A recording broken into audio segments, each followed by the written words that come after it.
This is British Petroleum, way back in time, 1991. I looked at how much they could have afforded to pay in dividends between 1982 and 91, and it's not a bad number. It's 571 million. That's their free cash flow to equity. How much can a company with 571 million in free cash flow to equity pay out? Well, the answer is pretty simple. 571 million, right?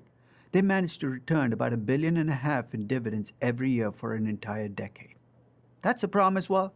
You're returning almost $1 billion more in dividends than you can afford to each year. How did they come up with the cash?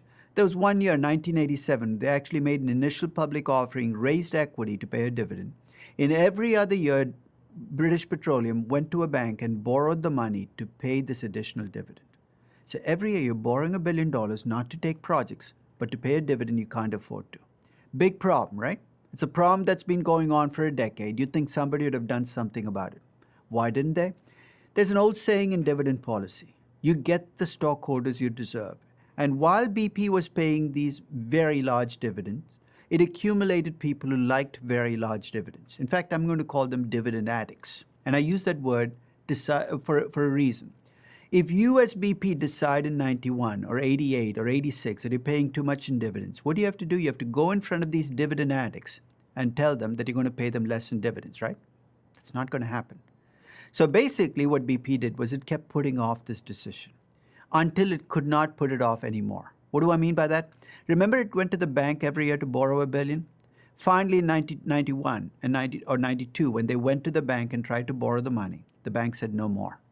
BP was forced to cut dividends. The right thing to do because they couldn't afford to pay these dividends, right? But to show you there's no justice in the world, this is the news story that showed up the day they cut dividends. The share prices plummeted. Now to complete the story, 6 weeks later, they'd fully recovered. But during the 6-week period, you know what was happening, right? Those stockholders they'd accumulated, those dividend addicts, were leaving the company. A new branch of stockholders or a new group of stockholders was coming in. But that transition is not easy. In fact, it was pretty bloody at BP. Half the top managers lost their jobs because of this dividend cut, and they deserved to.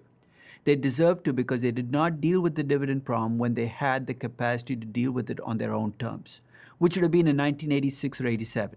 They waited for the bank to force them to cut dividends, and as a consequence, the stock price reflected that.